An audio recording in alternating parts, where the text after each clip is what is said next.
안녕하세요. 기획자의 바이브 팩토리 키토리입니다.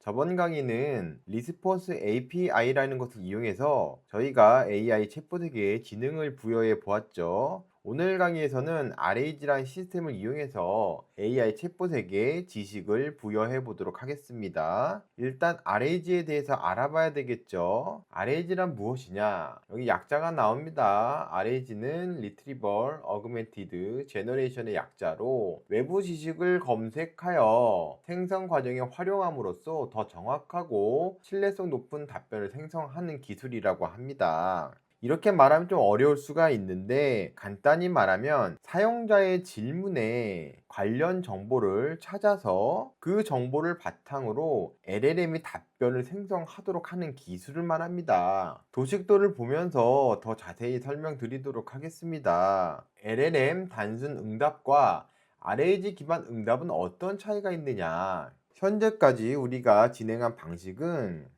어떤 질문에 LLM이 단순 응답을 하는 방식으로만 진행을 했습니다. LLM이 사전에 지식을 학습을 하고 어떤 질문이 왔을 때 내부 지식 기반으로 그냥 답변을 하는 거예요. 근데 이 답변의 정확도가 얼마나 높은가, 이 부분에 대해서 정확성을 보장하기 어렵다는 얘기죠. 왜냐하면 LLM이라는 것은 학습한 패턴을 기반으로 가장 그럴듯한 다음 단어를 예측하며 문장을 생성하는 시스템이기 때문입니다. 따라서 답변이 정답일 수도 있지만 경우에 따라서는 틀린 정보를 매우 그럴듯하게 말할 수도 있습니다. 그게 바로 할루시네이션이라는 환각현상이란 것이죠. 이런 방법은 당연히 정보의 신뢰성이 중요한 사업에서는 사용할 수가 없습니다. 변호사 챗봇을 만들었는데 챗봇이 사실이 아니라 그럴듯한 거짓말을 한 번이라도 한다면 사용자는 다신 그 서비스를 사용하지 않겠죠. 고소고발 당할 수도 있습니다. 그래서 이러한 신뢰성에 대한 문제를 해결하기 위해 나온 것이 바로 이 RAG 시스템이죠. 앞서 말씀드렸다시피 RAG는 사용자의 질문에 가장 적합한 답을 찾아내고 그 답을 LLM한테 전달해서 설명을 시키는 행위를 말합니다. 이걸 정말 단순화하자면 누군가 질문을 했을 때 내가 직접 인터넷을 서치를 해서 관련 자료를 찾아주고 그 자료를 AI에게 전달한 뒤에 이 내용을 참고해서 답변해줘 라고 하는 건 역시 넓은 의미의 RAG라고 볼 수가 있습니다. 이러면 이해가 좀 더 쉽겠죠? 검색 방법은 아주 다양할 수 있습니다. 이렇게 내부 데이터베이스에서 정보를 줘야 할 수도 있고, 사내 문서를 검색할 수도 있고, 그래프 데이터베이스를 이용할 수도 있으며, 웹 검색 결과를 활용할 수도 있습니다. 어찌됐든 어떠한 방법이든 간에 어떤 질문에 답할 수 있는 근거 문서들을 찾는 행위, 그걸 찾아서 LLM한테 전달을 하고 LLM이 정확한 답변을 할 수 있도록 도와주는 것, 그것을 RAG라고 생각하시면 됩니다. 그렇다면은 이 수많은 RAG 방식 중에서 저희가 오늘 배울 것은 무엇일까요? 바로 벡터 검색이라는 아이입니다. AI 시대를 대표하는 상징적인 검색 방식이라고 볼 수 있습니다.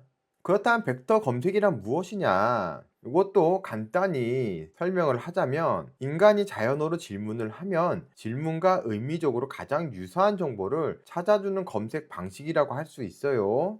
벡터 검색은 어떤 식으로 진행이 되냐면 이런 자연어 질문에 가장 의미적으로 유사한 문서들을 이렇게 찾아내는 거예요. 예를 들어 어떤 기사에 2024년 파리올림픽 마라톤 남자부 금메달은 어떤 선수가 차지했다라는 문서가 있으면은 요거와 이 질문에 가장 유사한데? 라고 해서 요걸 가져온다는 얘기죠. 우리가 명단을 따로 저장해 놓지 않아도 수많은 데이터 가운데 의미적으로 가장 유사한 답변을 찾아내서 가지고 온다는 얘기입니다. 인간의 정형화되지 않은 자유로운 형태의 자연어를 입력을 받고 거기에 의미적으로 가장 유사한 문서들 검색 결과를 가져오는 시스템, 이게 벡터 검색의 가장 큰 장점이라고 할 수 있는 것이죠. 저는 그렇게 생각을 합니다. 그렇다면 이 좋은 벡터 검색, 어떻게 기술적으로 구현하면 될까요? 내가 가지고 있는 데이터를 벡터 저장소에 저장을 한다. 두 번째, 벡터 저장소에 질문을 입력한다. 세 번째, 벡터 저장소에서 질문에 적합한 답안이 적힌 데이터를 찾아내서 반환을 한다. 이런 식으로 진행이 된다는 것만 이해하고 계시면 됩니다. 사실은 RAG 과정이 더 복잡한데 이 심화 과정은 제가 나중에 별도 강의로 편성해서 제공하도록 하겠습니다. 그럼 이렇게 대략적인 개념을 알았으니까 실제 사용을 해 봐야 되겠죠. 어떻게 사용하면 좋을까요? 이런 디테일한 기능들을 미리미리 아주 잘 정리해서 우리가 사용하기 좋게 제공하는 업체가 있습니다. 예상하시겠지만 오픈 AI의 API 기능에 당연히 이런 기능들도 들어가 있습니다. 오픈 AI 디벨로퍼 웹사이트에 들어오시면 바로 여기 있는 페이지들이 벡터 검색과 리트리버를 실행할 수 있도록 설명을 해준 페이지들입니다. 여기 보면은 사용법이 다 나와 있어요. 물론 저희가 이 사용법을 직접 이해할 필요는 없습니다. 역시나 웹사이트 주소를 복사를 해서 링크를 붙여넣기 합니다. 그리고 숙지하라고 명령을 합니다. 오픈 AI의 API 사용법은 워낙에 대중적인 기술이라 이렇게 하지 않아도 LLM이 어느 정도 내부 지식에 의해서 이 기능들을 구현할 수가 있어요. 다만 저희가 이렇게 웹사이트 주소를 입력을 해서 숙지시키는 이유는 무엇이냐면 서비스들이 업데이트가 아주 빠르기 때문입니다. AI가 기본적으로 학습하고 있는 데이터는 구버전인 경우가 많아서 그걸 그대로 할 때 오류가 날 가능성도 많아요. 그렇기 때문에 가장 정확하게 오류 없이 사용을 하려면 최근 문서를 이렇게 숙지를 시켜서 진행하는 것이 좋습니다. 벌써부터 해당 내용을 숙지를 하고 보완할 점을 얘기해 주고 있네요.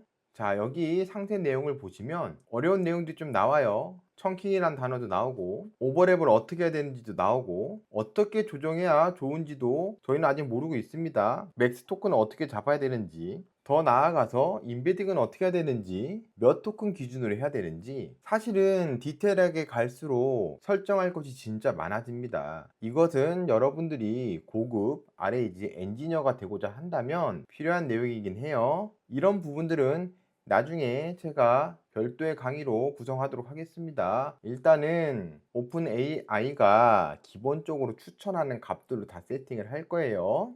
자, 이제 우리는 RAG 개념에 대해서 대충 알았고 AI에게 부여할 지식 문서를 벡터 저장소에 저장해야 하는구나 라는 개념도 알았습니다. 문서를 벡터 저장소에 저장시키는 기능은 오픈 AI API를 통해서 하면 된다는 것도 알았고 API의 사용법도 우리 코딩 AI에게 숙지를 시켰습니다. 이제 실습만 해보면 되겠죠? 그런데 시간이 오늘 많이 지났으니 자세한 실습 과정은 다음 강의에서 이어서 진행하도록 하겠습니다.